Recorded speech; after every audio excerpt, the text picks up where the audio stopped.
things back home, do things back hopes. Yeah, sometimes not good thing. But depends on where you they do the things they put. Because why they talk like this recently now for Nigeria, since last year or last 2 years or even more, but I believe last year was just like the boom where everybody can see and say that they demolish house for Lagos anyhow. As social media not going to update us, I can't if you say even the thing don't calm down. But unfortunately, this video won't give you the new updates about the houses where they demolish and how the government they say it is for the benefits of Nigeria. So if you are the victim of this kind of, demolition, I'm sorry, but my question is, are they compensating you at all for your land, for the house, for the property? Oh my God, I pray, may God not let person come spoil everything we don't suffer put. Of noise in the background as I speak, and that's because about 2 minutes ago the demolition continued with this wall right behind me being knocked down for the right of way for the Lagos-Calabar coastal road. Now, yesterday, the Landmark Group received a notification from the federal government stating that they would be coming today to demolish parts of Landmark that are in the right-of-way for the Lagos to Calabar coastal road. Where I'm standing is at Breeze Beach Club. This is actually the latest addition to the Landmark ecosystem, a members-only beach club that's not that old, and this is the ground zero for where the demolition is going to start taking place. Towards my right, inside Breeze Beach Club, they've already put markings there, marking spots for demolition, and it's expected that Breeze Beach Club will be demolished today. The wall behind me that's being demolished actually started last night, and the continuation is just happening now. You can see the level of sand filling as well that's going on right behind me. Now, this is worrisome because in as much as economic opportunity and economic diversification is important, when this property was acquired 17 years ago by Landmark, it was acquired as beachfront property. Landmark say that this was not the original route for the coastal road. The coastal road was supposed to be routed on the northern side of Landmark, which is called Water Corporation Drive. If you're familiar with this, we also know that this is a road that was revamped quite recently. So the question that Landmark ask is, why have a perfectly good road on the other side of our property, yet decide to build on this side instead? So demolition is expected to go on all day today. The Minister of Works, Senator David Umahi, is also expected to be at Landmark any moment from now to oversee these demolitions. Right. I mean, Leila, very sad scenes there. Let's talk about what you made mention of, the initial route this was supposed to go through. Is Landmark going to challenge this in any way? Because this was supposed to go through the Water Corporation Road. And can we also talk about the economic implications? Have you tried talking to some of the workers that are there? I can see some of them. If you can grab all of them and just let us feel the humanity speaking here as regards this that's going on. Yeah.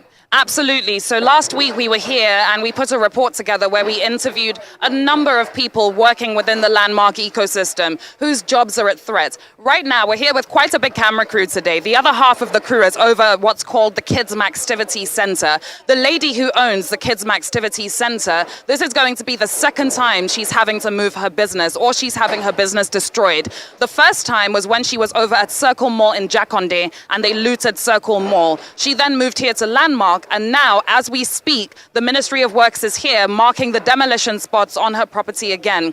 There are people here, young students working here on the beach. That's how they pay their rents. That's how they feed their families. And they are wondering what is going to happen to their jobs. The economic implications are huge. Last year alone, Landmark welcomed 3 million people onto this site, onto this beachfront. It's one of the most popular beach tourism properties, not just in Nigeria, but on the West African coast. Now, the federal government say that what they're looking at is the greater good for the greater number. Everyone understands the need for a coastal road. Most major cities on the coast have coastal roads. That's important. But must the coastal road from Landmark's side be on this side of their property, getting rid of the beach, which is essentially what Landmark has built on? That's where the argument comes in. Rufai, as for Landmark challenging it, to the best of my knowledge, not yet, because the federal government right of way is right of way. What they are worried about or more concerned about, in fact, that's the wrong word, a bit angry about, is the fact that the federal government had told them years ago that the coastal road was going to be on the other side of their property. So all of this investment has been made. Over $100 million has been pumped into the Landmark ecosystem.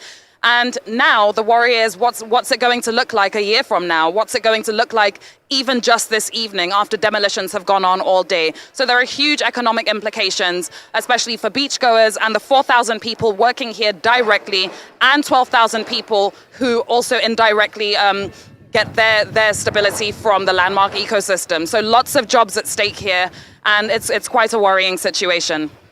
Thank you so much, Leila. Very sad one. And coming back, and we'll keep tabs with you, Leila, all through the day. You know, it's a great job you're doing there. Yeah, but one. very Absolutely. sad one, Ayo. It's a reflection of where we are, and these are the questions we should ask.